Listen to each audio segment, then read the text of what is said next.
अस्सलाम वालेकुम। जिन लोगों ने भी पीएचडी एप्लीकेशन 2026 का फॉर्म फिलअप किया था उनके लिए गुड न्यूज़ है कि एएमयू की पीएचडी एंट्रेंस की डेट जो है वो आ गई है। आप स्क्रीन पर देख सकती हैं।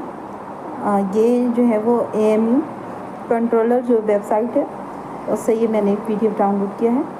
इसमें देख सकते हैं एग्रीकल्चर साइंस का 14 तारीख को है और लॉ का ये भी 14 तारीख को, और ये नोटिस जो है वो 13 तारीख को जारी किया गया था। मैंने भी इसे 2 दिन बाद देखा था लेकिन मैं वीडियो नहीं बना पाई थी।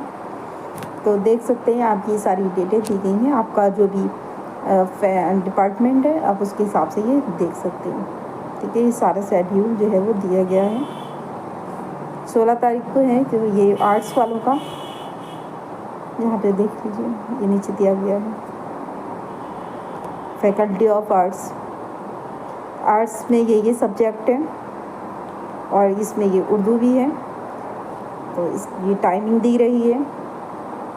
ये फर्स्ट पेपर के लिए है, सेक्शन ए के लिए ये कॉमन है ऑल कैंडिडेट्स के लिए।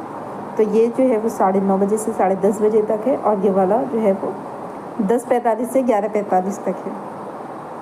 ठीक है,